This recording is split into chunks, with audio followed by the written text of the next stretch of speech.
Hey Vishal, good evening. How are you doing? Good evening, Amit. All good. How are you? Yeah, I too am doing good. Calling you on a Sunday evening. How does it feel? I hope you're feeling fine Hey, about no it. worries, no worries. It's always a pleasure to chat up with you, man. Thank you, thank you. So Vishal, I have been doing conversations with a lot of industry practitioners Mm-hmm, in the world of data, and these are the ones who have been there and doing that, and mm-hmm, they've been solving a lot of problems on the floor across different industries.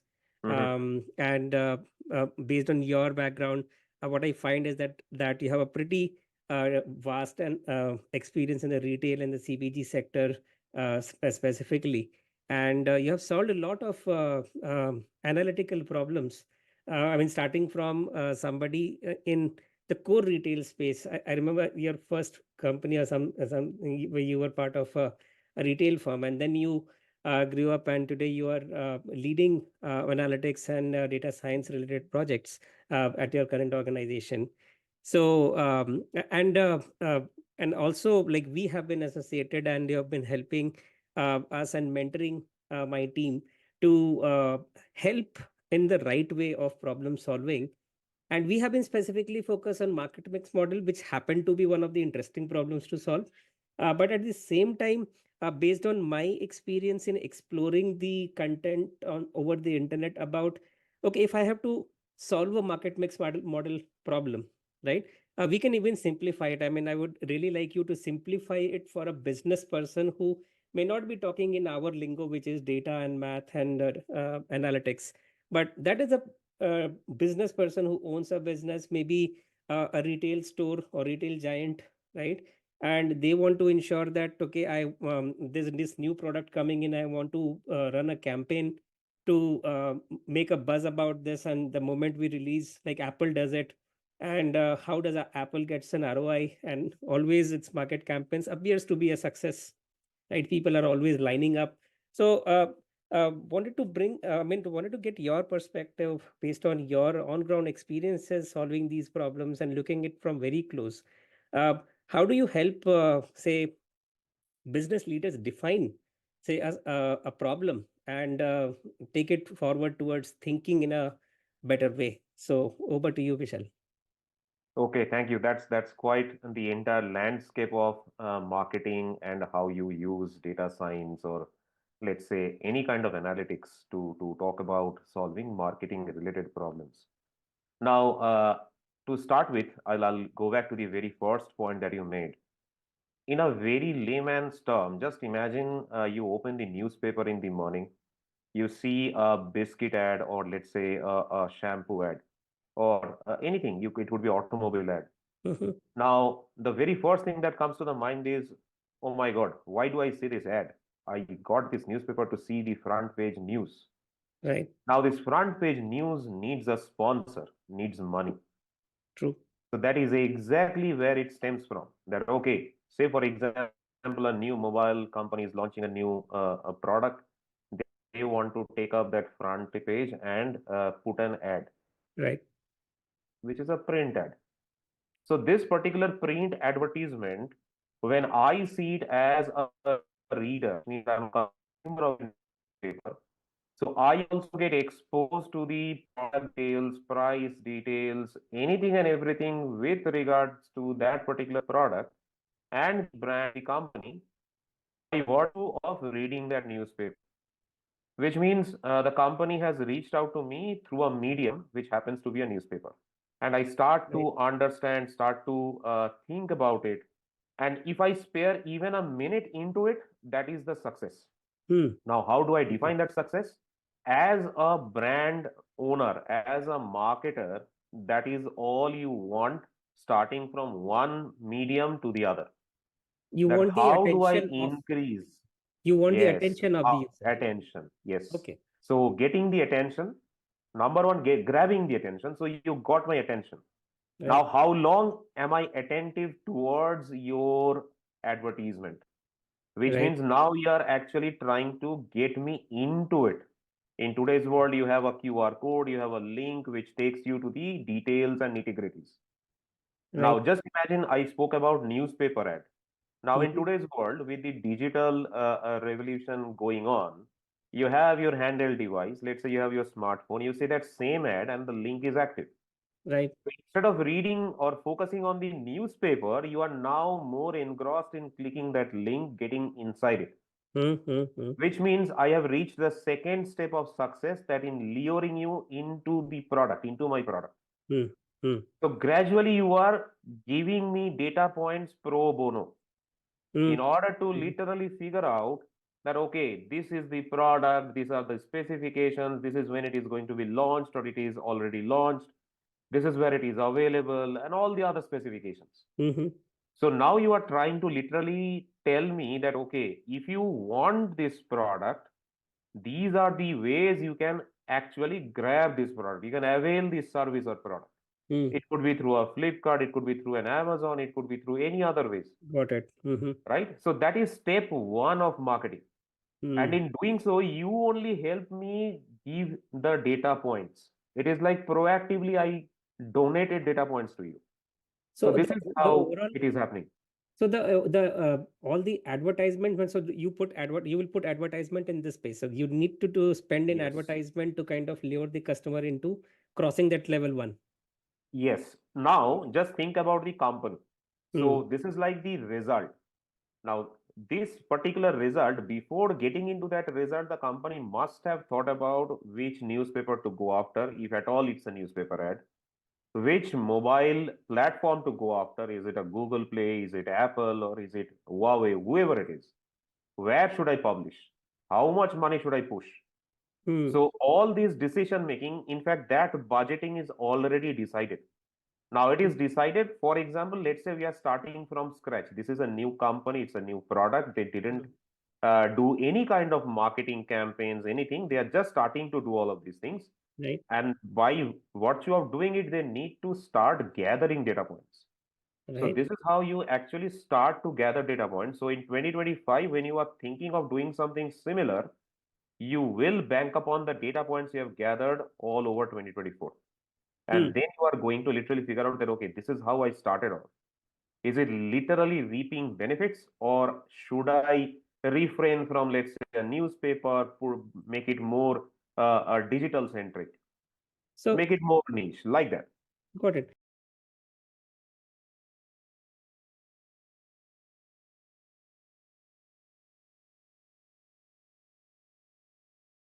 So Vishal, I just wanted to take a tangent here where when we talk about say you give me all the data, because data is the game here where the earlier you're getting, you're capturing data about what the targeted user segment is doing, Yeah. and the faster you can and that's where you say I'll play the data game, the analytics game, the predictive, and all the models. But all it comes down to what are the important data points to capture. I mean, if you're running a campaign, so for example, I've never run a Facebook ad campaign, right? But I understand that there's a set of skills required by a digital marketer, and to kind of go to these different platforms, do some settings, work with Facebook ads, LinkedIn ads, or whatever, right? Pay them something. There is a cost per click or something, so you pay them. And so, what are the metrics in a modern setup? I mean, you can maybe throw a light on the traditional setup also, like years ago. What were the metrics were captured, and how has that metric evolved? New metrics have been added, old have been done away with over time.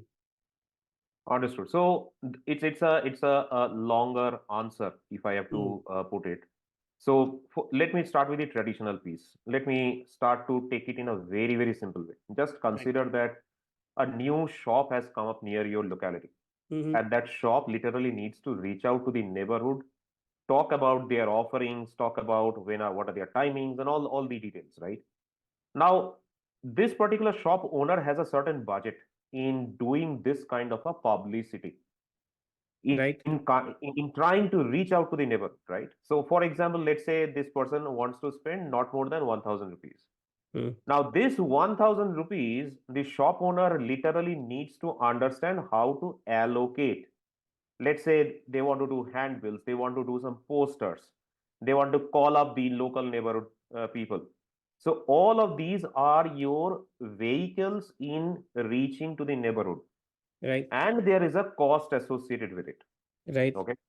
Now just imagine this, after 10 years, this particular neighborhood shop owner has grown to the size of a Target or to the size of a Walmart, Hmm. Hmm. which means this particular shop, this particular retailer has gotten to a stage where he is not only confined within the traditional realms of print ads, television ads, they are trying to penetrate into the digital medium, which is far more easily accessible. Right. Right. Now, the game that has changed in the last 1 or 2 decades, as per my experience, is you need to give weightage, you need to understand that traditional and digital, there is a peaceful coexistence. Hmm. If I take today, for example, a country like India, and Right. if I feel that no, television ads are not going to work, newspaper ads are not going to work, I am probably mistaken. Even though people are holding smartphones, I still believe, and I would like to think that I am proven wrong, that people are matured enough to take a plunge of, let's say, buying something worth 5K, 10K on the fly just by clicking a link, Right. right? So that's a huge investment. Think Right. about the population, which is, let's say, college goers, or let's say early job goers, or even for people who are struggling to get a job, but they want to buy something which is kind of a prized possession for them. Right. If I want to reach out as a marketer, what are the different ways I can do it? So I should not shut myself off from traditional at the Hmm. same time. So it's like a balanced game. Hmm. Now, coming to the part of data science, now if this kind of a marketer approaches any data science firm that help me balance out my allocation of budget, that is exactly where the mix of marketing vehicles come into the picture. Hmm. What should be the right mix? It's as good as like you are preparing a cuisine which requires salt, sugar, oil, and everything. Now you need Right. to bring it proportionately just because that is how it should taste, Hmm. right? Hmm. Right. One thing, if you put in more, that does not make the taste great, Hmm. right? Right. Just because people have said that, okay, say for example, oil is cheap, you want to Hmm. put in more oil. Is it really worth it? Probably your product won't sell. True. So similarly, if newspaper ads are so cheap, it does not mean that I should run after newspaper, because buying space in Times of India Yeah. is helping me reach more. Thereby, it will be a proportional increase in sales. Right. Then Right. you fail that way. Yes. And That is exactly where you need to balance out. definitely, definitely. No, the analogy I really liked that analogy. And what we see is that in these newspapers these days, the ads which are coming very smartly, they'll put a QR code, and you have a mobile in your hand. So suddenly, you from an offline sort of a customer potential, you have been immediately converted into a digital potential person. I mean, potential lead, right? And from there, then I mean, and the moment you are in digital, things have become very easy. You can click and then you can get to your product page or like whatever, and it may lead to a conversion.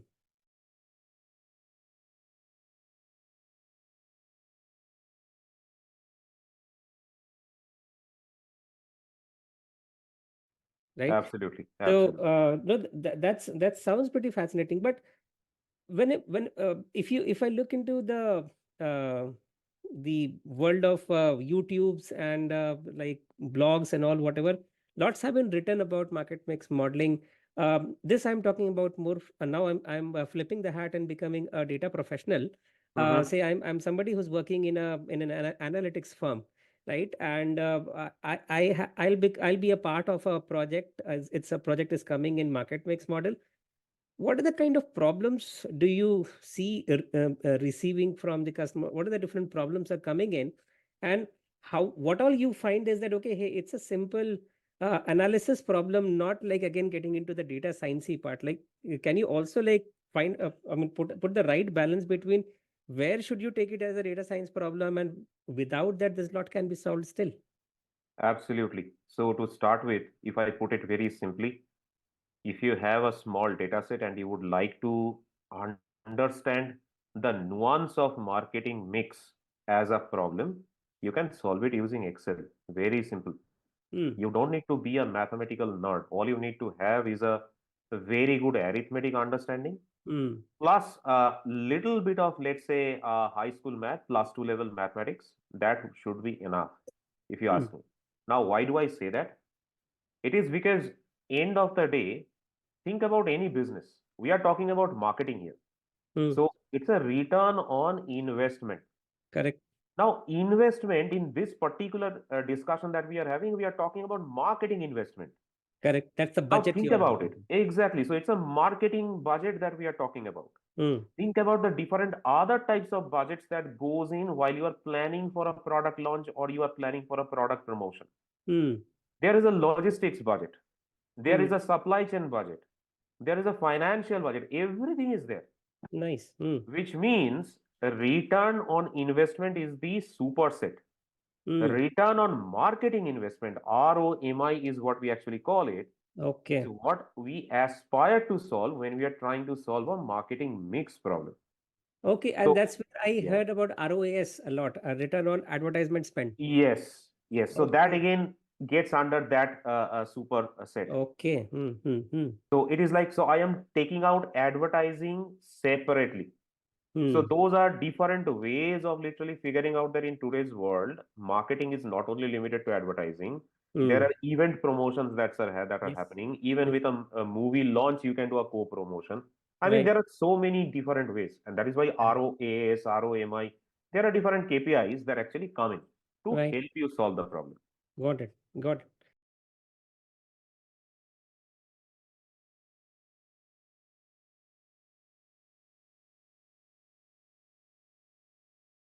So, if you take the simplest and the most common example, which will ring a bell with anyone who wants to learn the first market mix problem, the television, radio, and newspaper ad problem, right? Yeah. Which is a 200 record data set with individual columns being the spend on these three vehicles, and last column being sales.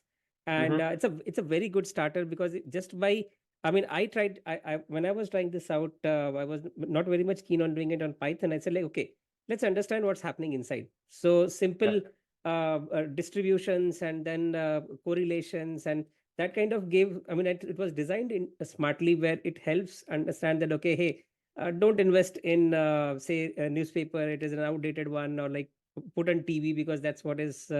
So good insights coming out from there, but my first question to you is arriving at this data set because that's the part nobody talks about because Hmm. the actual spend data it will not be in this format. This is a final outcome of lot of steps, right? So I would like to dig into that and say that how does this data look like? How is this data saved? I'm going a little bit on the engineering side, right? Okay, there would be say I have HubSpot data maybe, right? I because in modern companies there's a lot of SaaS products which are also used, which will going to relay a lot of data and is going to go and sit in your data lake or something. There would be a data strategy which is moving data related to marketing from different sources like Facebook ads, LinkedIn ads. So there's some engineering going on, which is ultimately getting and sitting in your warehouse, and then you're calculating some metrics. So how does this outlook look like in a typical organization and on a marketing analytics pipeline? Got it. So I would answer it in two ways. Number one, and we need to think it in both the directions. Number one is, are you dealing with a static data Mm, or you are dealing with a data which is time continuous? Now, the moment it is time continuous, most of the dimensions that we are talking about here will start to change. mm, Now, in today's world, given the proliferation of the way data engineering is done, data pipelining is done, data storage is taken care of, it makes life a lot more easier when you think about complicated data like digital. mm. Any kind of digital data storage has become very easy with the proliferation of these kind of technologies that you have, right? So now, traditionally, coming back to how do I stitch this with the static data?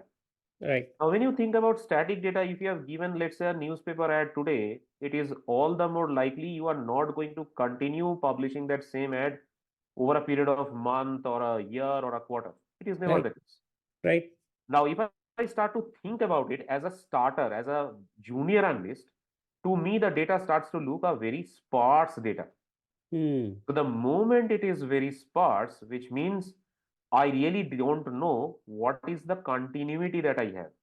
Hmm. And this discontinuity for any one particular marketing vehicle gets adjusted or gets offset by the other digital media that comes in. Hmm. That is where the catch lies with regards to, okay, what is the problem I'm solving, for whom am I solving, and what are the different kinds of data that this particular organization or a brand has. Hmm. As an analyst, I would always ask for more and more and more, because more the merrier, Correct. with regards to getting to a stage where my estimation will be near perfect. Hmm. Now, when we started the as we started the conversation, that I can solve it using Excel. Now, when Hmm. I say I can solve it using Excel, that means that I am trying to get to a stage, getting back to your ideal problem of four variable market mix with a target variable of sales. You are literally trying to figure out, okay, if I have to model sales, considering these to be the functions or the drivers towards the sales, then at least I have a structure in mind. Hmm. So this is your step zero with regards to inferring that what drives sales. Hmm. Now you start to add on to it that, okay, there is a data lake where I have the streaming data coming in. There is a data set where I have the cost per click. I Hmm. have the conversion rate. I have the CVRs coming in. Right. That is where your entire way of thinking, entire way of interpreting the model, so to say. When I say model, it need not necessarily has to be a mathematical model. Hmm. You start to think as a logical model. Right. And then you move towards a stage where your mathematical functions, mathematical combinations start to get complicated. Hmm. From a very simple linear way of understanding things, you get to a stage where non-linearity creeps in Hmm. naturally, because you think about, let's say, a CPC of a flash ad that you get to see on your mobile versus a banner ad I see when I open my laptop. Hmm. So that same message, but two different mediums. Right. So the response towards those two are very, very different. Hmm. And Hmm. that is where different kinds of algorithms, and it has been treated very differently. Hmm. So, in a nutshell, what I'm trying to say is, it is not that easy to say that, okay, sales is there, it's a Hmm. target variable. Right. You have different types of attributes, so to say, which are actually contributors implicitly or explicitly, which we Right. need to literally model separately.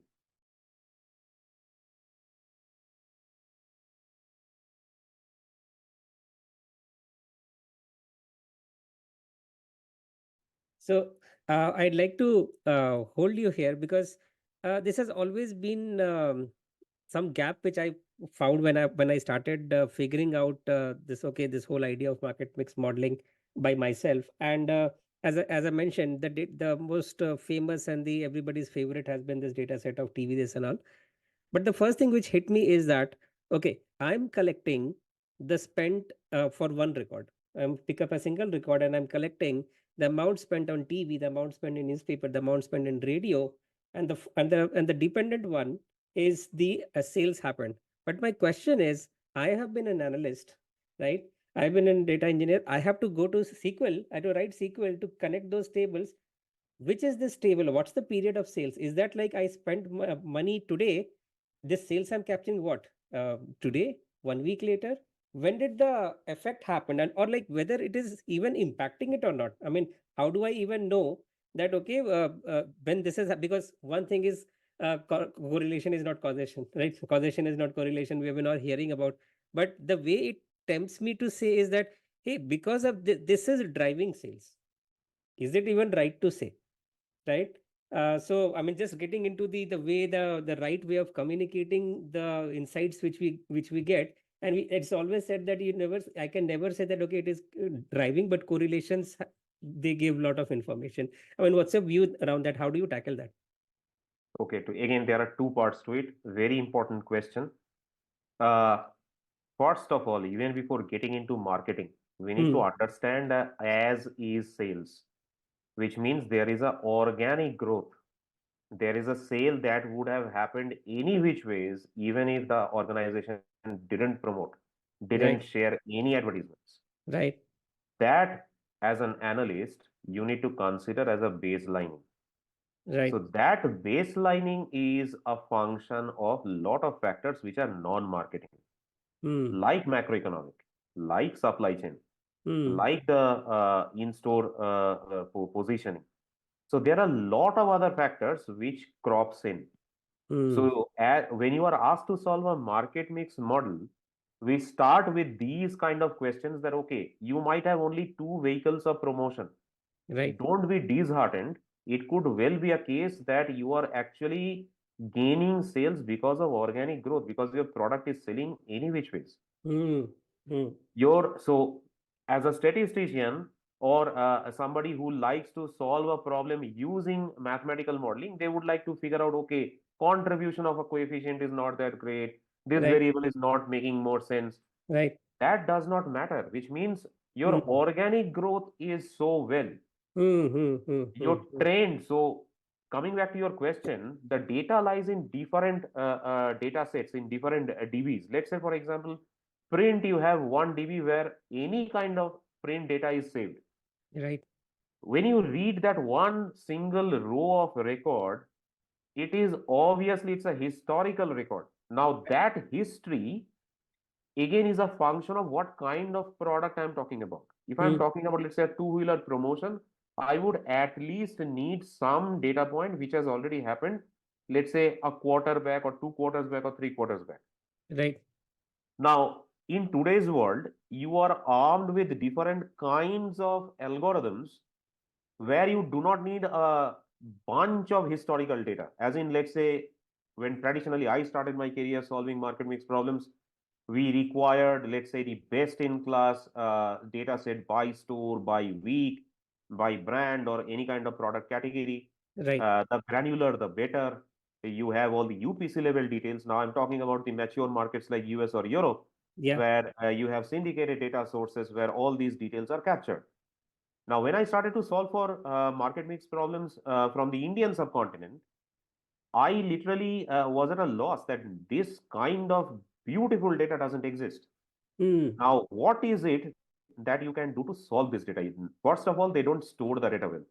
Hmm. Second of all, that data, because of lack of data management, the recency of data is very, very less.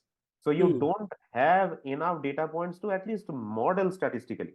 Okay. Okay. Hmm. That is where, so there are ways to literally say that, okay, now what I will do is I will resort to a pre-post analysis.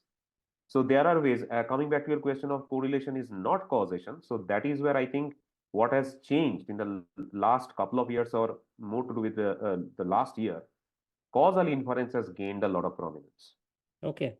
where you are starting to say that correlation is actually a misnomer Hmm. under situations where data is very, very sparse, right? Hmm. Data is very, very sparse. That is where you start to lose, Hmm. right? So, what is more important is how do I try to relate sales of ice cream with temperature soaring up rather than price going down, Hmm. right? So, both could be factors. Correct. As a marketer, the marketer will try to say that no, I have been giving promotions, the campaign has been going great, that is why my the sales have been going up. Right. You bring in a causality and you are saying that no, it is also because of temperature soaring so high, people are just not bothered about the price. People are Even anyways if giving I up do money. not give a discount, even if I do not market that particular Hmm. discount, you are any which is going to sell, Very much. where your number of data points comes down. And it's a separate discipline. I mean, I can go at length about Julia Pearl, the book of why. It's a different discipline, but very fascinating. But coming back to the realms of hardcore mathematics.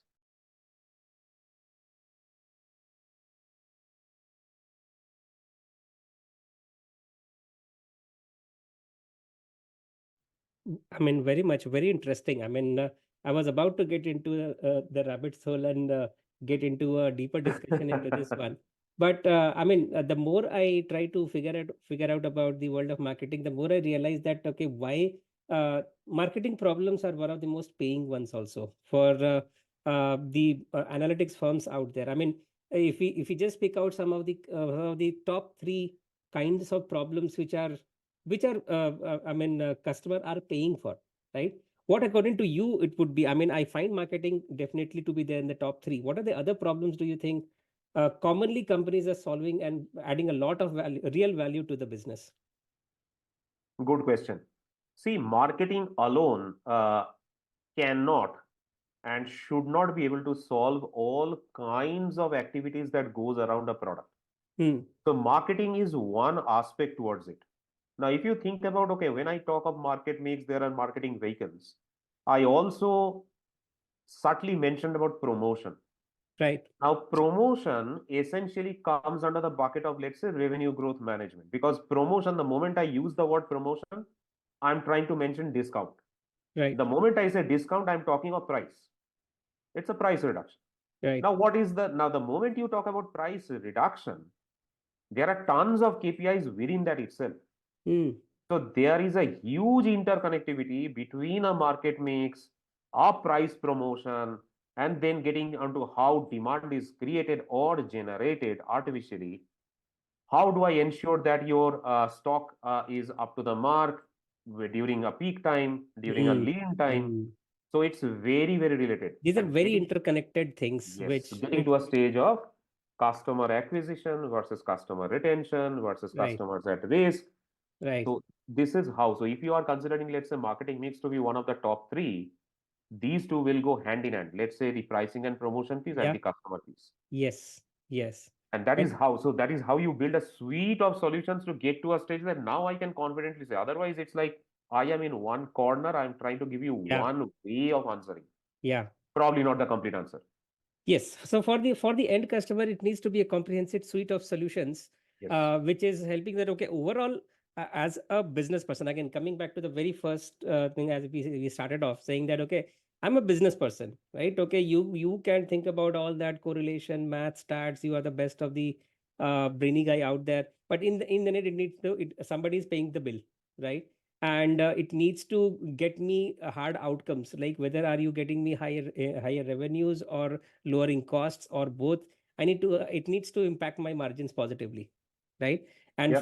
for that if you're saying that okay, I'm just this one person, I'm the cog in the wheel, but the wider is your range of solutions which are providing, I mean, you get more customer stickiness then, Absolutely. right? Absolutely.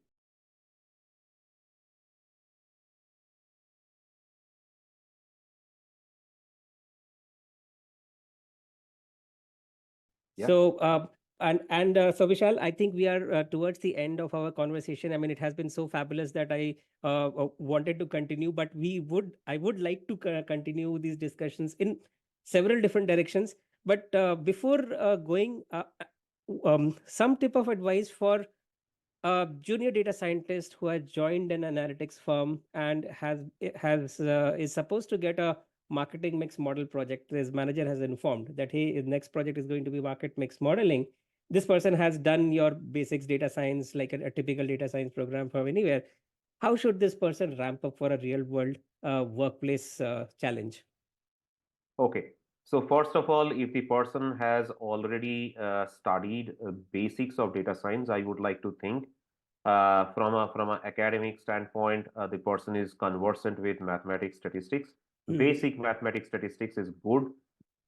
Excel. Now coming to the tools and technologies, you should be very good with Excel, Hmm. proficient with Excel, because trust me, the more it is underestimated, Excel can do a fantastic job. It can solve 80% of your problem.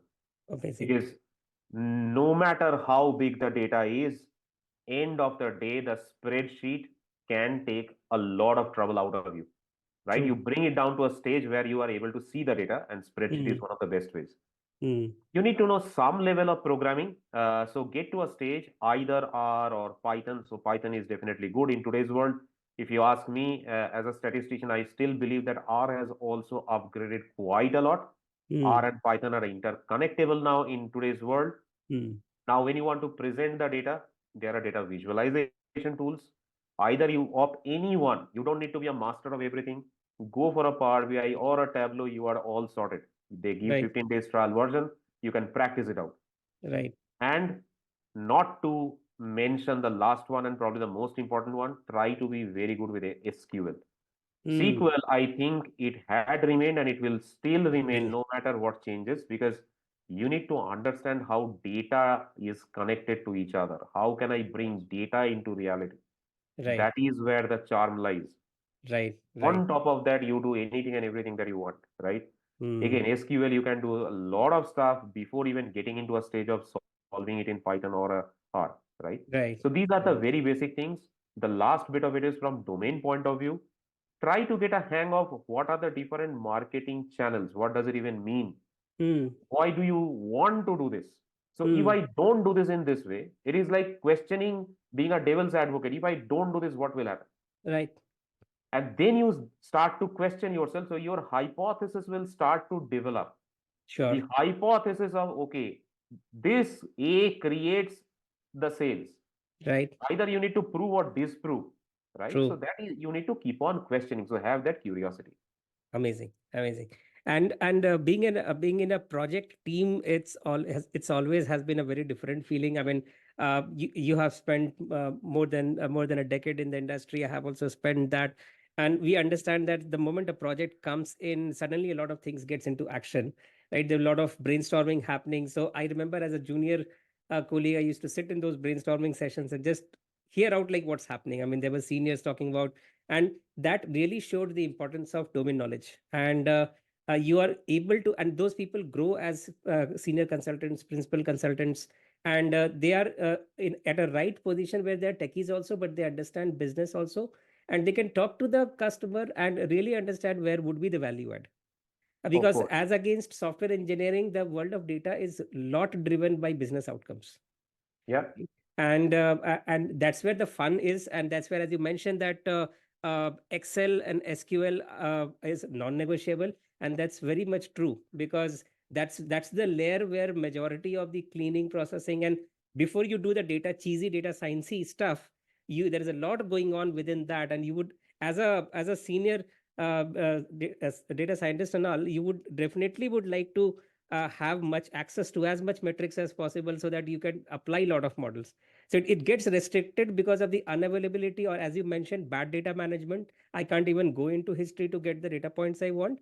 And so ultimately, I mean, this helps me think that all these uh, different job personas at work, they need to be connectedly working, and we really need to also understand where my role ends and the other person picks up, so that as a data team, everything is working together towards a one common cause of solving the business problem, which in this case could be MMM, right? of course, of course. So Yeah. great, Vishal. Thanks a lot for your time, and I'll be looking forward to get delve deeper into some of these topics. They are pretty much interesting. Would like to learn more about in future the how has marketing changed post Gen AI world, where like you are where you have so much of content getting created. I mean, marketer is not a big problem because of content now, because everybody is able to create content. It has getting democratized. We'll definitely talk about all these in future, but any closing comments from your end? No, I think it was a fantastic conversation. Thanks a lot, Amit, for bringing this topic up. It is relevant. It will stay relevant in the years to come. So Gen AI or no Gen AI, it is definitely going to stay, and it is only going to get enriched over a period of time. So yeah, thanks a lot. Look forward to the next. Thank you. Thanks a lot. Thank you very much.